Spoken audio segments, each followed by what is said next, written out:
Hello, ladies and gentlemen. It's a chess program on Pod TV. My name is Sasha Star, and we have today two distinguished guests. Professor Ken Regan, welcome to the show, Ken. Yes, thank you very much for having me on again. Great to have you always. And Jim Ead from Ead Foundation, welcome to the show, Jim. Thank you, Sasha. Great to be Great here. to have you. So, with wars going on, the chess hasn't stopped, thankfully. It's still going on. And just some very big tournaments haven't finished recently. And the new one just started yesterday, the Isle of Man tournament. So let me ask you, Ken, are you able to follow all these tournaments when there's a lot of tournaments run at the same time, almost the same? You have to flick from one program to another one. Okay, here is one tournament, there's another tournament, and Yes, excellent commentaries most of the times too. to various degrees of official contact, I have to follow them all. There are two other FIDE tournaments going on. One just concluded today. So one is the World Senior Individual Championships being played in Palermo, Sicily, and the other is the World Cadet Championships. So the World Championships for under 8, under 10, and under 12 finishing today in Sharm el Sheikh, Egypt, with one of the sensations being a British girl, Sivanandan Bodhana, sweeping her section. Wow. So she is someone I rank, at age 8 already above 2,000 strength. And that is, above the pace that I set as a junior. That's for sure. I wasn't even playing chess then. Yeah, that's quite right. So, but yes, all the focus is on the FIDE Grand Swiss, and actually, we can put all of our focus on one player who is the central attraction yesterday and today, and that's our very own newly renewed U.S. champion, Fabiano Caruana. So he played, so I'm going to share speeds. So he played got a good win on board one where he absorbed a virulent attack, okay, and turned it aside, and his opponent eventually ran out of ammunition. We're not yet seeing the screen. Yep, I'm just putting up. I'm going to share just a tab. There are sensitive things that are going on with me too. I got you. Yeah. Okay, so playing board one in this event against Ivan Saric, who 2650, just outside the world's top 100. So one of the taglines of this tournament is that there are no easy opponents in the first round, and so Saric had white, and so Caruana enterprisingly plays Sicilian, and we get the Najdorf variation. Always interesting to see how players will interpret Hi, this. Sean. Hey, good to see you all. Can you see it? Yep. Yes. Okay. So this is a relatively new move. Maybe it's an old, relatively new move, Bishop D3. Playing the bishop to that square with the pawn on E4 has become fashionable in several openings. Okay, so now black maybe converts this to a dragon formation, and indeed, we're going to get something that looks like a classical dragon, except white's bishop is on D3 rather than on C4, retreating to B3. So bishop E3. Everything else, well, knight D7 is maybe a little slower than other ways black has of playing, but everything else is your typical dragon build-up, and that leads up to white's going ahead with the rook's pawn, except it's not the king rook's pawn, it's the queen rook's pawn. Okay, try to soften up black's queen side. So white is able to connect the rooks in one move. White has pieces nicely massed in the center. Black has a couple tempi behind in development. So yes, white can play on both sides of the board. So black does not want the queen side to be opened. So black tries to keep it closed. And now black goes for this counterplay.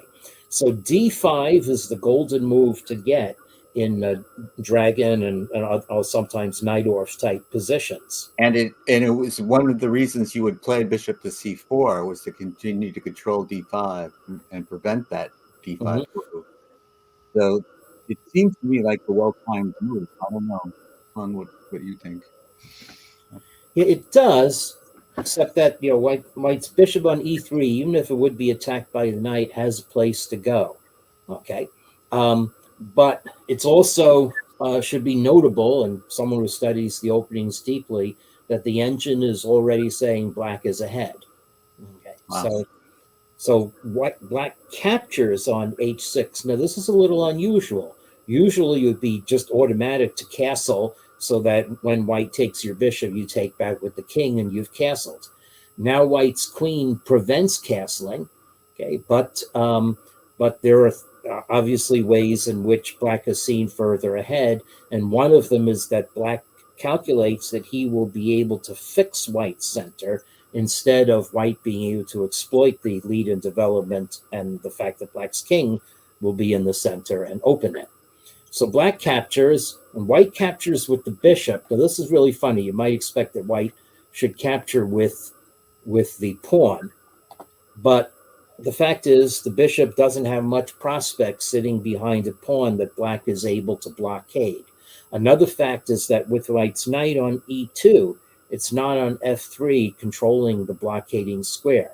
So black does not need to muster heavy reinforcements to maintain a grip on e5. And you can play possibly knight g4 and then knight to e5, one knight or another one. That is true. You have to look at white's playing queen g7, of course. Yeah. That's So let's see how black dealt with that. Anyway, white did not capture that way. White captured with the bishop, which the computer likes a little better. And you could say maybe this clears out a little more space for white's pieces. Now white will have both the d file and the f file unobstructed. But here we go, queen c7, very typical Sicilian move. Controlling e5, and most in particular, this enables meeting queen g7 by queen e5. Okay, thematic move, queen e5. And the endgames in Sicilian, it very often happens that the endgames are slightly better for black. Black has better pawn structure. The b4 pawn is not easily attackable, whereas black will have pressure down the c file. So this is a slight advantage for black. The computer is also telling me that it's actually okay for black to play rook f8, because while white goes pawn hunting, black will get an initiative on the center. In fact, the computer doesn't have white going pawn hunting. Instead, what actually happens, this main line is worth showing. Well, okay, I had it briefly. The computer changes its mind all the time. No, it's back. So the computer is saying bishop b7, c3. Well, it's changing its mind a lot. But anyway, the point is that queen e5 and the trade of queens recurs as a theme in these lines as well. Yes. Okay. However, white did not play queen g7. White castled instead. Very prudent move. Now, it looks like white will be able to develop an attack. So again, I don't know how much of this is a preparation by Caruana. I would say possibly you didn't prepare these moves with an engine because the evaluation has gone down a little. I don't know. Now white starts attacking. Okay, so thematic move. So white is trying to punish black for this loose play, when, however, the position does not really justify doing so, as white has problems in his own camp. So here we go. Arguably, this improves black's pawn structure and creates the e-file. Now white enters. Okay, now we don't have queen e5 anymore. So white is calculating that black will be able to, black will not be able to untangle. Okay, white has stopped castling kingside. Black cannot castle queenside. The board is open there anyway.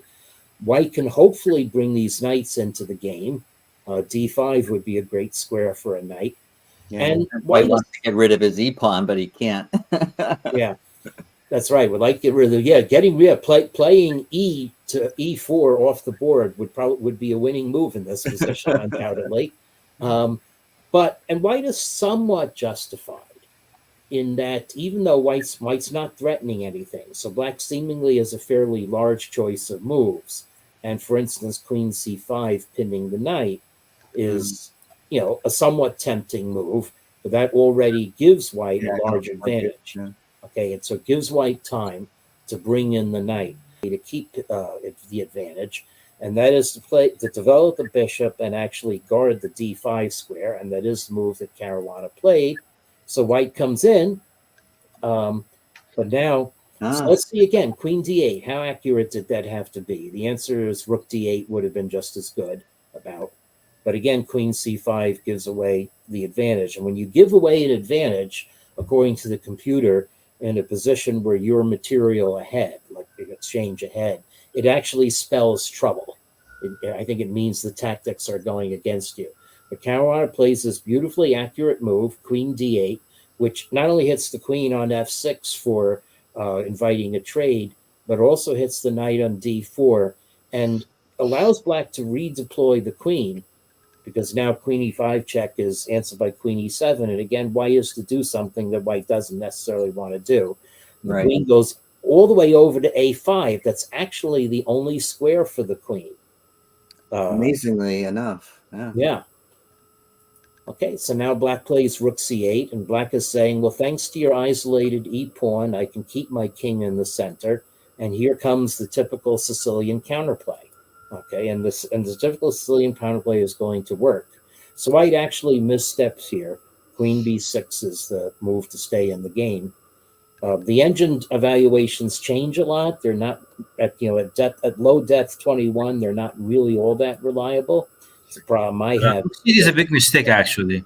What's that? It was we were analyzing yesterday. Rook 6 is actually a big mistake. That slips the advantage. Yeah.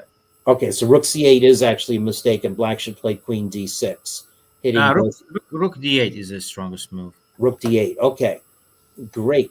Okay, rook d8. Yeah. Okay. I think queen d6 is also, but queen d6 is a little bit inhuman in my opinion, because you invite knight d5, whereas rook d8 knight d5 is not possible because you take on d5 and give a check on e3, winning the knight on d4. So rook d8 is a human move, rook d8, and after rook d1, then you just pick up the pawn on e4 with the bishop, and then your plan is to move the you take on e4 with the bishop, and then your plan is to move the queen. I mean, I don't know where we can move the queen actually, but you wanna play maybe queen d6, and now here you wanna play queen d6 and then f5, and then you run away with the king. Yeah, that's right. So black will be able to untangle. White would like to have another rook to use in the attack, but it's gone.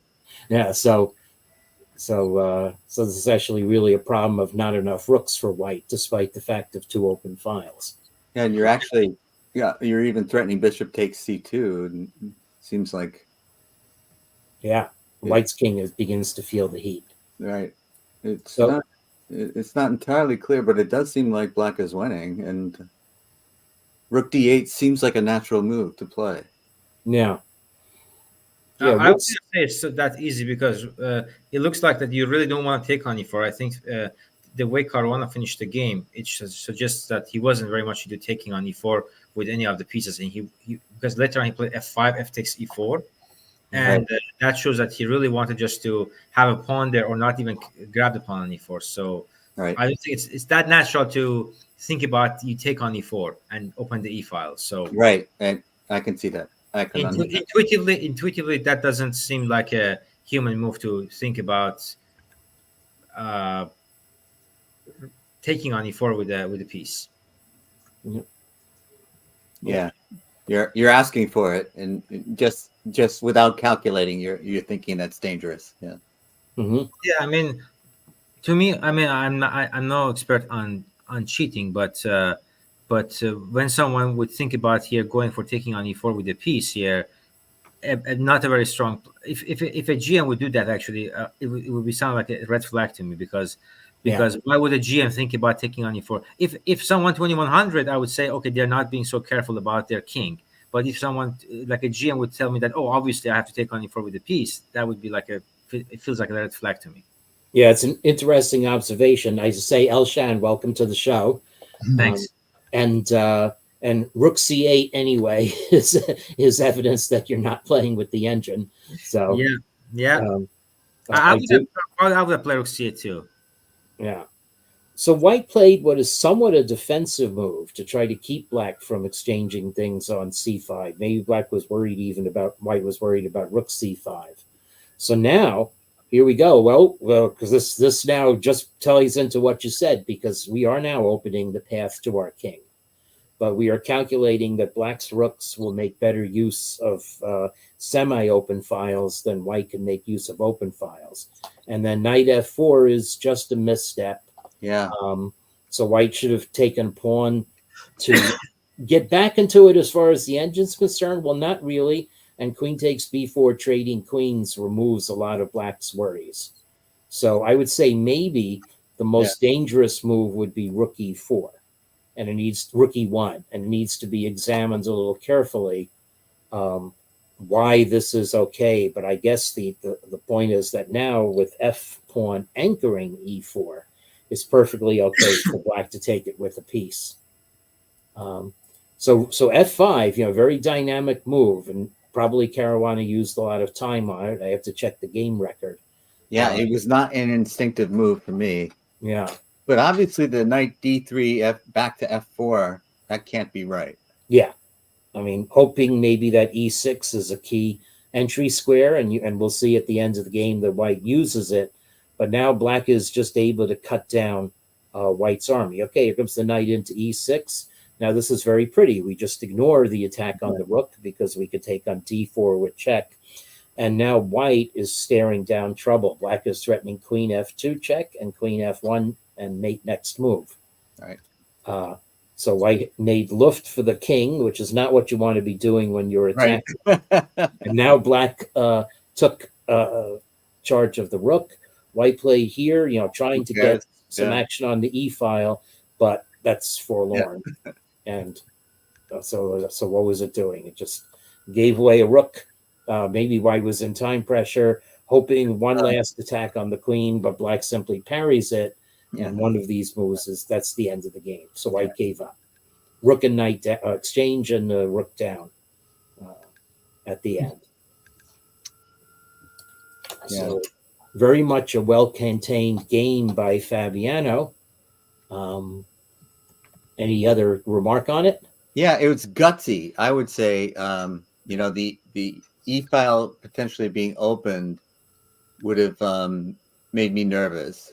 And it seemed like the strike with f5 would have been counterintuitive to me. But it all, after calculation, after looking at it more deeply, it was all sound. So, there's really no danger once you calculate. Mm-hmm. But it looked scary to me. Yeah. Now I'm going to stay with Fabiano. Wait. What's no? It's an easy move actually. Sorry, because e takes f5. There's queen e3 check, pick up the knight. Yeah. Correct. Right. Yeah. But after like rook e1 here, I would start to get a little worried. But you can calculate it through, so you can see it's not really a threat. But rook e1, then you're threatening knight takes, and then on b4, and then knight d5. But all of it works out. So after careful calculation, it's all safe. I see, but I'm just saying that instinctively, it would be hard for me, lower rated player, to find an f5 move like that. Yeah. So I think you are selling yourself short on this one. I think with enough time you could find this one. Yeah. I agree. It's calculation that overcomes doubt.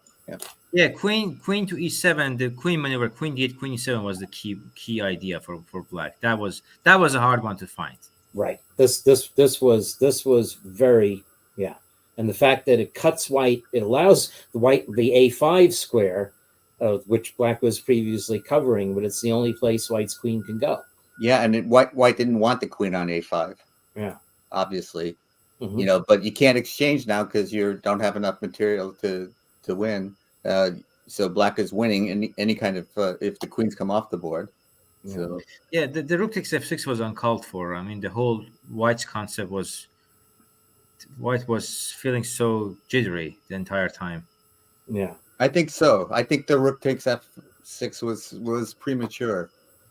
Yeah, but that and then later on, castle long, play a4. Just the whole time, white wasn't Like you don't play like that against Caruana. I mean, I did that in the US Championship and I lost. Okay, I was feeling a bit sick, but I even got 0.5 out of the opening. But you don't play that reckless against a guy like Caruana. So Yeah. for a professional player like Saric, okay, I qualified once to the twice to the US Championship, but as an amateur coach who actually, he had some sparks left in him.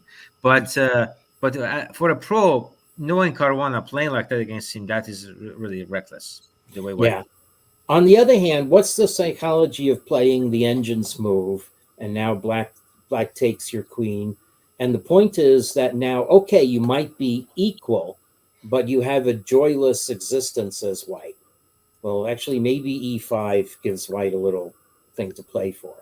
Actually, yeah. So maybe this is. I think it's a matter of style. I'll be happy to get this against Caruana, given that I think I would know I already bumped the opening, and I'm okay. It's a balanced position. A draw against Caruana is always a good result. But I think a guy like Saric wants to at least put some pressure. So it's a huge disappointment for him that on move 17 he begins to beg for a draw. So Yeah. I think maybe he couldn't wrap his mind around it. Right. Although the fact that I am going to get e5 in makes me a lot happier as white in this position. Yeah, but that says more about you, Ken, than Okay. Well, yeah, that's true. Yeah, I'm the guy who likes to play e5. Okay, I'm going to move on to a game that's currently and stay with Caruana because of the interest in Hans Niemann, and they seem to have answered a question that I had at turn 20 when I was just logging on to the show about whether they were going to go for a draw or whether one or either side were out for blood, and it appears to be the latter. So here's a rematch of U.S. Championship across the pond, Caruana versus Niemann. And it's case, again, attitude. Do you think Hans wants to make a draw in this position? Was black 100 points lower rated? I'd probably say yes. Can I have a spoiler alert before you get to the end of it? Because I've been watching this game the whole day. Sure. Spoiler alert is that Caruana played fantastic and outplayed. His game is almost winning for Caruana. Right, I know. I saw that just. Yes. Okay. Yep, that's okay. Sure. Yep, but let's see how Caruana takes it, and let's see if we can infer the psychology of Niemann, beginning with playing playing knight f6. And I have to say, just the first millisecond that I looked at the game and I saw queens on d3 and d6, I thought, oh, is this the infamous Berlin draw? But it's not. Right away, white plays d3, so we're not going to force the issue. The infamous Berlin draw is one where go down the main line and the queens oppose each other on the D and E files, and it's a repetition. So anyway, so now, so white is playing a slow build-up. Yeah, this is quite slow. It's this sort of thing that happened in the exchange, Rui. Right.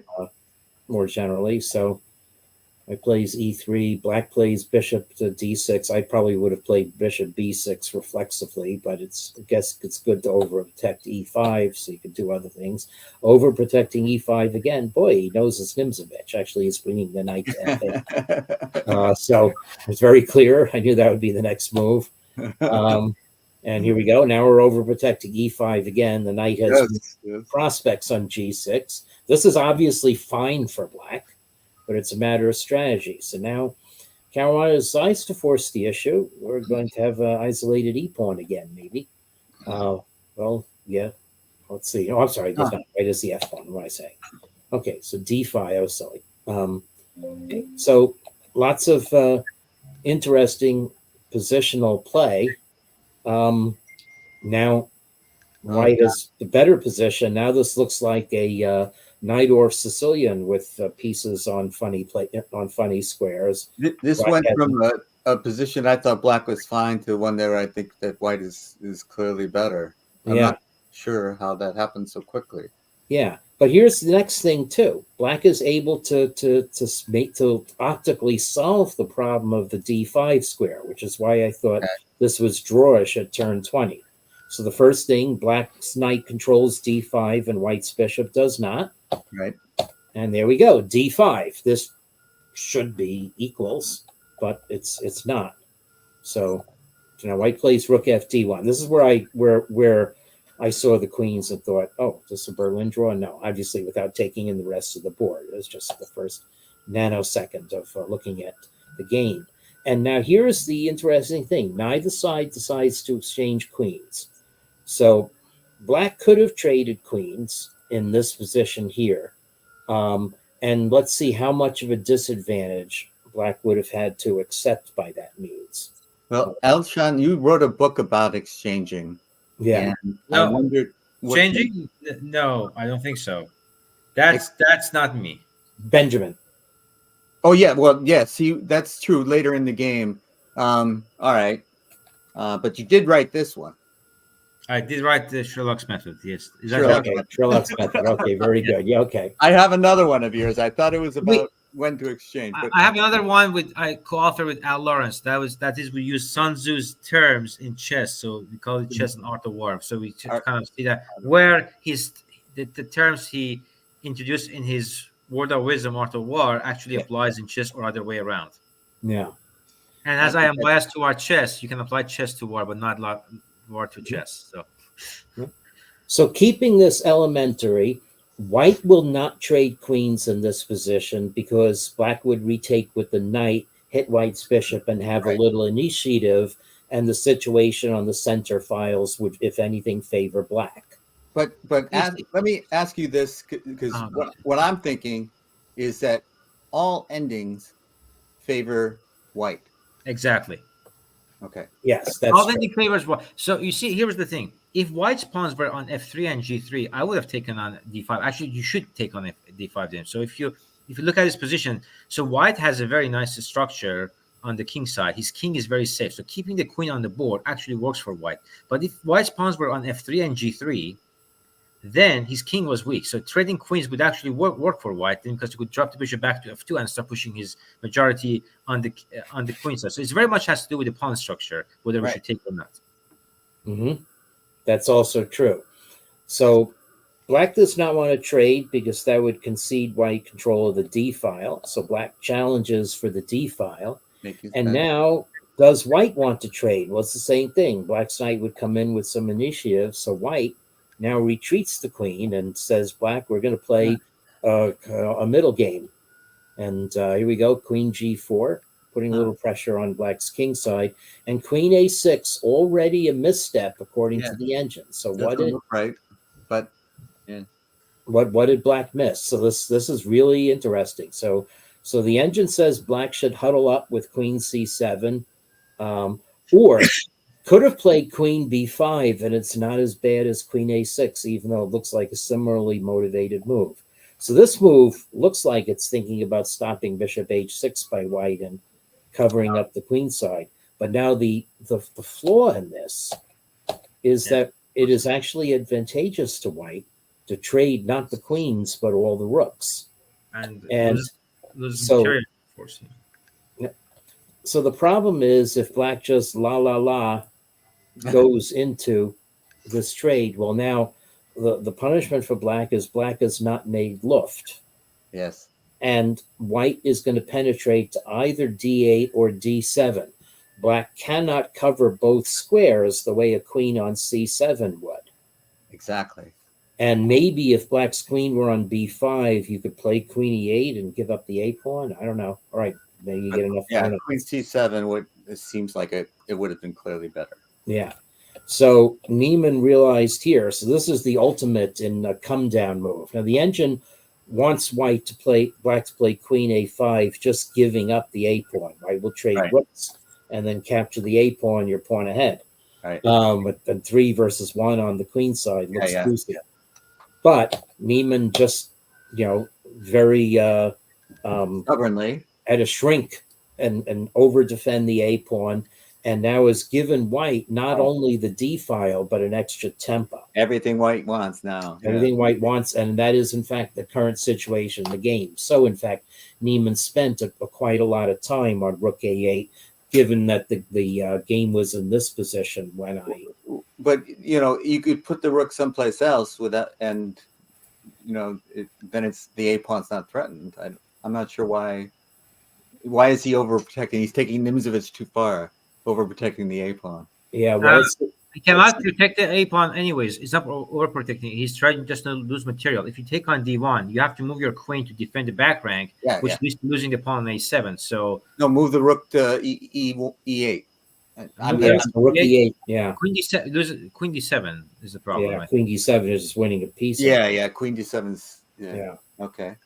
Yeah. So Yeah, because Bishop C5 is going to be crushing. Yeah. And Yeah. I mean, it's just the move Queen A6 is a losing move. That's it. I agree. I agree. Yeah. It looked bad. It was bad. mhm. And it was just inattention in a position where you're not sensing danger. And so the engine wants to play Queen A8 and just shed the pawn, or go into that line after you capture. And Yeah, losing that pawn is a resignation. I mean, you want to create some practical chances. So rook Yeah. B8. right. And now this is just going to be too strong for white, whether the rook is on A8 is in the game or B8. So let's just see Honestly, if they're I believe any 2400 players would win this game. yeah. With Rook ease. D7. This is terrible for black. Both three of black's pawns are under attack. The A pawn, the B pawn, and the F7 pawn. So I expect this to wrap up in next 20 minutes. yeah. So let me come out of the share and say okay. So greet you properly and let you speak. Yeah. So Yeah. And Elshot, and I got to ask you this question because we've been talking before you arrived about Fabio is just showing world class talent. I mean, not only does Caruana challenge for the world championship in the past, but he winning the U.S. championship again, and his play just seems so strong. He seems to be at a level, and we're just thrilled with how well the American players are playing, Nakamura, and so on. But is Caruana at a different level, or are we just not seeing what you would see? At this point, he is, but also we have to understand that Caruana has this very different approach to chess, which in an interview, I think it was London 2013, 2014, when the players were interviewed about talking about their competitors, he said academic and very focused. And Anand is a really observant man, and usually his words are word of wisdom. So he called Caruana academic and very focused. And that has never changed for Caruana in the past 10 years. Even when his rating dipped from 2830 to 2820 to 2760, he maintained the same level of consistency in play. Okay, he was blundering here and there, but nothing in that of his. He's the student of the game, so he can sit and still looking for small ideas in a very mundane position that nobody wants to look at, and still finding something small to squeeze out of it. So for that, compared to Carlsen, I really appreciate that about him in Caruana, and I hope that he can win the world championship. I think that's one thing he really wants to achieve, and he is really invested in the idea. So I hope that is something happening for him. Tell me, Elshan, the Kasparov said that Carlsen is a combination of Karpov and I think it was Fischer. Fischer, yes. Put together, right? Can you say that Caruana is a Botvinnik and Smyslov put together? It's a little bit hard because that we are going way too back. Mhm. I would more say he's again has a lot of Fischer. A lot of modern players have Fischer in them. So I would say he's a mix of Fischer and in terms of opening like Kasparov, because his openings are meticulous. So I would say in that regard, but his middle game style is not like Kasparov. No. So if I were to compare his middle game play is very positional. He's also very universal. He plays almost everything. I would say in terms of being universal, the first universal world champion was Spassky. So maybe Fischer and Spassky, that's a funny combination. It is. yeah, that is. Yeah, It's a funny combination, but like Okay. that, it's very universal, and his openings are like Kasparov. It reminds me of Kasparov. What I got, and correct me if I'm wrong, because it sounds like I am wrong, but I got the sense of watching his games, the same sense I had watching Karpov's games, where I wasn't sure that he had an advantage, and then as the game pursued, Karpov always seemed to have an advantage, and then he would end up winning. And I'm getting that same sense watching Caruana's games. The difference is that Caruana knows the evaluation of the position, and Karpov didn't know. Karpov was just happy to get the position, so it was very intuitive for him. Whereas Caruana knows the position is okay for him, and he knows the idea. So that makes it a little bit different because the intuition part is far less applicable in case for modern players compared to guys like Karpov or Smyslov, for example. Mhm. You know, it's always. I feel one of this next few weeks I can talk about the game that from the Candidates 2013 between Svidler and Kramnik, and Kramnik played a line that the engine suggests, which at the time now we know is not as good. Now it is. The old engine wasn't that good. Hmm. And in 1950 or 1951, in the very same position, Smyslov played the intuitive Queen H4 against Geller, which is a stronger move, and that's the engine move. So the thing is, the intuition was there, like they had a sense of the game. Whereas nowadays, it's all detailed move by move. So at that level, it's very detailed. I mean, Yeah. I prepped 2007. Isn't that depressing? Yeah. That depresses me. No, I it mean, doesn't impress me. It's fascinating actually to me. Really, because to me, intuition was such a big part of the game, and now we're saying that we know things that we used to have to intuit. So the knowledge level has increased. Granted, that's clear.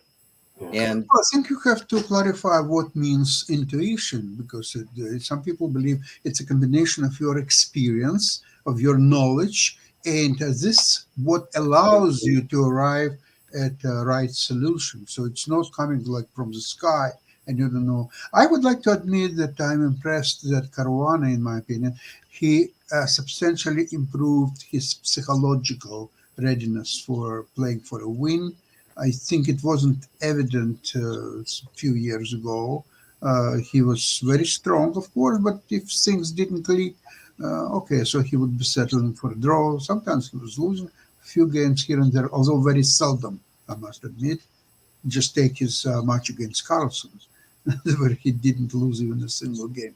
But I think today he's so focused to play for a win almost any position. That makes him very different from Caruana a few years ago. Do you agree? Yeah, well, I mean, Caruana has this ability. As today, I saw an interview from Gukesh that also he says He says I can shook off the loss and move on very fast. And Caruana has this ability to. He can move on really fast from a loss, and he can be immediately ready to fight for a win. And that's a huge. Such a big thing. yes, I didn't become 2700 for the very same reason. After a bad tournament, I needed rest for 3 months. I couldn't just play right after that. I was the same way. A loss was devastating to me, so I didn't have that Yeah. kind of character trait. Whereas I wrote an article titled "Is There Momentum in Chess?" that actually mentioned Caruana's ability. So the article from 5 years ago begins. Fabiano Caruana has just won the 2018 Chess Candidates Tournament. This earns him the right to challenge Magnus Carlsen. A devastating loss on Saturday to the previous challenger, Sergei Karyakin, had seemed to presage a repeat of his last round failure in the 2016 Candidates. But Caruana reversed the mojo completely with powerful victories in Monday's and Tuesday's last 2 rounds to win the tournament by a full point. Yeah, fantastic achievement. Mm-hmm. Yeah.